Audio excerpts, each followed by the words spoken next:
Seguro la recuerdas de Los ricos también lloran. La mujer que conquistó al mundo con su belleza, su voz y sus lágrimas en pantalla. Pero, ¿alguna vez te preguntaste qué tan feliz fue realmente Verónica Castro fuera de las cámaras? Hoy no te voy a contar una historia de éxito. Hoy te voy a contar la historia de una mujer que brilló ante millones, mientras por dentro se estaba rompiendo en silencio. Verónica Castro no nació en el lujo ni en la comodidad. Su historia empieza marcada por una herida que nunca cerró, el abandono de su padre. Cuando apenas tenía 8 años, el hombre que debía protegerla se fue de la casa sin mirar atrás. Ese día no solo perdió a su padre, también perdió su infancia. Su madre quedó sola, con hijos y sin dinero.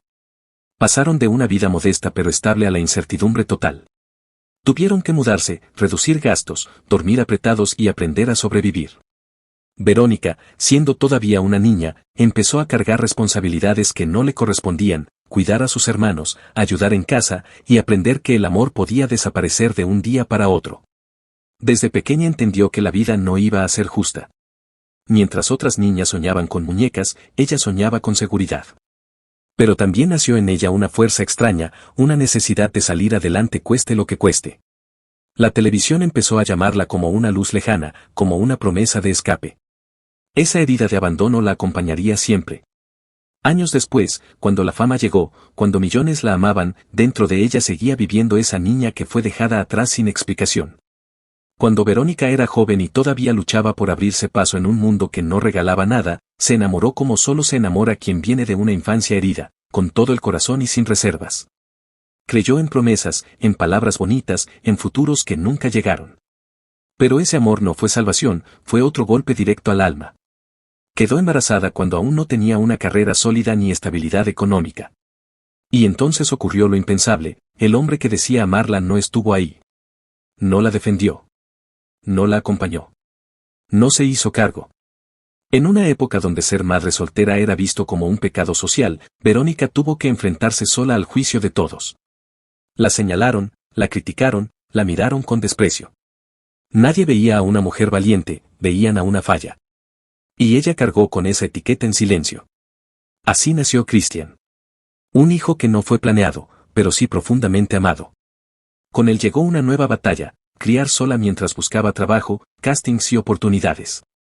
No había tiempo para llorar, no había espacio para la debilidad. Tenía que ser madre y guerrera al mismo tiempo. De día sonreía para los productores, de noche arrullaba a su hijo con miedo, preguntándose si mañana habría comida, techo, futuro. Verónica llevaba a Cristian de un lado a otro. Lo dejaba con quien pudiera cuidarlo para poder ir a una audición. Muchas veces salía con el corazón hecho trizas, con un te llamamos que nunca sonaba. Pero no podía rendirse. Porque rendirse era dejar a su hijo sin esperanza. Después vino otro amor y otro fracaso. Promesas que se rompieron. Palabras que se evaporaron. Hombres que juraban quedarse y se iban cuando las cosas se volvían difíciles. Ella daba todo y recibía muy poco. Amaba sin medias tintas, pero siempre terminaba pagando el precio. En la televisión interpretaba a mujeres amadas, deseadas, protegidas por un hombre que lo daba todo. En la vida real, el amor siempre le quedó debiendo. Mientras el público la veía suspirar en pantalla, ella lloraba en privado. Nadie sabía cuántas noches se durmió con el alma cansada, preguntándose por qué nunca era suficiente para que alguien se quedara. Verónica llegó a decir que el amor verdadero solo lo actuó frente a las cámaras. Y esa frase duele, porque resume su tragedia emocional. Fue idolatrada por millones, perseguida por fans, aplaudida en estadios, pero acompañada por muy pocos. La multitud la amaba, pero en su casa reinaba el silencio. Ser madre soltera la hizo fuerte, sí. Pero también la hizo solitaria. Tuvo que convertirse en su propio apoyo, en su propia pareja, en su propio sostén. Y aunque logró sacar adelante a sus hijos, lo hizo a costa de su propia felicidad. Este capítulo de su vida no fue de cuentos de hadas. Fue de noches sin dormir, de lágrimas escondidas, de amor no correspondido.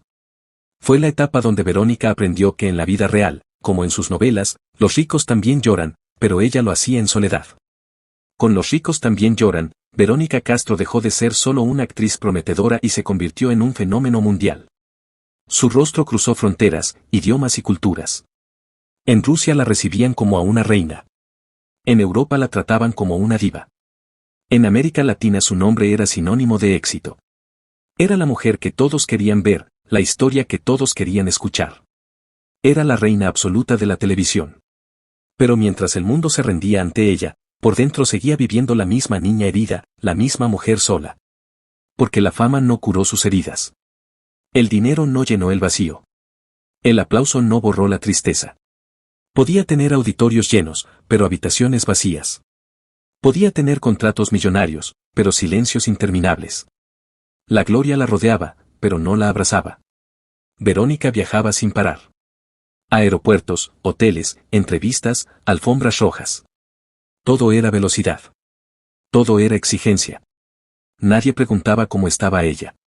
Solo importaba que sonriera, que luciera perfecta, que siguiera siendo el sueño de millones. Aprendió a ponerse la máscara del éxito. A esconder el cansancio. A fingir que todo estaba bien cuando por dentro algo seguía roto. En las novelas lloraba por amor. En la vida real lloraba por soledad. Durante años sostuvo ese ritmo inhumano. El cuerpo aguantó lo que pudo. El alma también. Hasta que un día, todo se detuvo. Fue durante un programa en vivo. Una escena que debía ser divertida, espectacular, televisiva. Nadie imaginaba que terminaría en tragedia. Verónica sufrió una caída brutal. El golpe fue seco. El dolor inmediato. El pánico en el estudio. La llevaron de urgencia al hospital.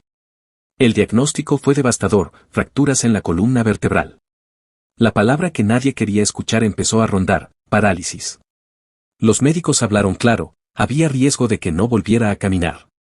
Verónica, la mujer que había conquistado el mundo, estaba ahora inmóvil en una camilla, mirando el techo de un hospital, preguntándose si ese era el final. La operaron de emergencia. La abrieron. Le colocaron placas, tornillos, metal. Su columna quedó sostenida por fierros. Su cuerpo ya no era el mismo. Y tampoco su vida. La recuperación fue lenta, dolorosa, desesperante. Cada movimiento era una tortura. Cada paso, un desafío. Ya no podía correr de un set a otro. Ya no podía ignorar el dolor. El dolor se volvió su compañero diario. Desde entonces vive con molestias constantes. Con limitaciones. Con un cuerpo que ya no responde igual. El glamour se terminó cuando la cámara se apagaba. En la intimidad quedaban las pastillas, las terapias, las noches sin dormir. La estrella empezó a apagarse lentamente. Ya no quería reflectores. Ya no quería escándalos. Ya no quería juicios. Estaba cansada de que la analizaran, la atacaran, la expusieran. Cansada de ser personaje público cuando por dentro solo quería ser una mujer en paz. La televisión ya no era un refugio. Era un campo de batalla. Cada aparición traía críticas. Cada gesto era juzgado. Cada palabra era torcida. La mujer que había dado todo por el público empezó a sentir que el público también podía ser cruel. Y entonces dijo una frase que estremeció a todos. Estoy cansada de tanto mal. No era solo cansancio físico. Era cansancio emocional. Cansancio de luchar. De defenderse. De explicar. De sobrevivir. Verónica entendió que había ganado el mundo, pero había perdido muchas cosas en el camino. Salud. Intimidad. Paz. Tiempo. Y tal vez, la oportunidad de ser simplemente feliz. La gloria la llevó a lo más alto. Pero no pudo salvarla de sus propias heridas. Y así, la reina de las telenovelas comenzó a despedirse en silencio. Sin drama. Sin escándalo. Sin grandes anuncios. Solo con una decisión amorosa, ni siquiera de la enfermedad. Vino de algo peor, la muerte de su madre. La mujer que nunca la abandonó. La que la sostuvo cuando no había dinero, cuando no había fama, cuando no había nadie más. Su madre fue su refugio, su raíz, su único hogar verdadero. Y cuando se fue, Verónica se quedó sin piso emocional. Durante años, su madre había sido su brújula. La voz que la tranquilizaba. La que la acompañaba a cada estreno, a cada caída, a cada triunfo. Perderla fue como perder el mundo. Verónica no solo perdió a una madre, perdió su última certeza. Después de eso, algo en ella se rompió definitivamente. Se aisló. Cerró puertas. Apagó el teléfono. Dejó de querer ver gente. Empezó a enfermar. No solo del cuerpo, también del alma. Su ánimo cayó a un punto del que le costaba salir. La sonrisa que el público conocía empezó a desaparecer. Esa sonrisa que durante décadas fue su escudo, ya no podía sostenerse. Los días se volvieron largos. Silenciosos. Pesados. La casa, antes llena de voces y movimiento, se volvió un lugar inmenso y vacío. Los recuerdos se multiplicaban en cada rincón, una foto, una prenda, una frase, una risa que ya no estaba. Verónica empezó a convivir más con el pasado que con el presente. Y el pasado no siempre es amable. Su cuerpo también comenzó a pasar factura. Los dolores de la columna se intensificaron. Las cirugías, los tornillos, las terapias, todo pesaba más con los años. Cada mañana era una negociación con el dolor. Cada noche, una batalla contra el insomnio. Ya no quería cámaras. Ya no quería luces. Ya no quería preguntas. No quería explicar por qué estaba triste, por qué estaba cansada, por qué había cambiado. La mujer que durante décadas fue un libro abierto decidió cerrarse. El silencio se volvió su refugio. Muchos interpretaron su ausencia como desprecio al público. Pero no era eso. Era cansancio. Era duelo.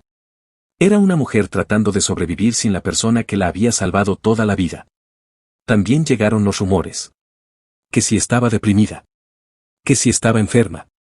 Que si estaba sola. Que si estaba olvidada.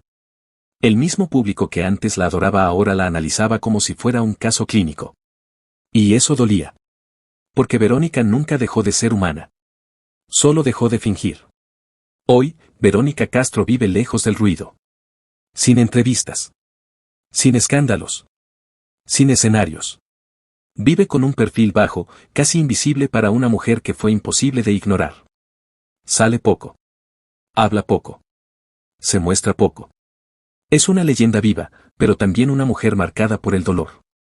Tiene recuerdos pesados. Fotos que ya no puede mirar sin llorar. Nombres que todavía le duelen. Canciones que ya no puede escuchar sin que algo se le rompa por dentro. Y tiene un cuerpo cansado. Un cuerpo que ya dio todo. Que ya cayó. Que ya se levantó demasiadas veces. Verónica no envejeció como las divas de cuento. Envejeció como las mujeres que han vivido demasiado. Su historia no es solo de éxito. Es la historia de una niña abandonada que aprendió a no depender de nadie. De una madre sola que lo dio todo sin recibir casi nada. De una mujer traicionada que siguió creyendo en el amor aunque el amor nunca se quedara. De una estrella que brilló mientras se rompía por dentro. La televisión la hizo inmortal. Pero la vida la hizo vulnerable. Hoy ya no actúa. Ya no canta. Ya no conduce programas. Ya no busca aplausos. Solo busca paz. Y eso, después de todo lo que vivió, no es poco. Verónica Castro no necesita más escenarios. Ya protagonizó la telenovela más difícil de todas, la de su propia vida. ¿Crees que la fama realmente hace feliz a una persona? ¿O piensas que Verónica Castro pagó un precio demasiado alto por el éxito? Déjame tu opinión en los comentarios, quiero leerte tú qué habrías hecho en su lugar. Si esta historia te conmovió, compártela para que más gente conozca la verdad detrás del brillo y la pantalla. Y no olvides suscribirte y activar la campanita para que no te pierdas ninguna de nuestras historias impactantes del mundo del espectáculo. Porque aquí, no solo contamos fama. Contamos la verdad que duele.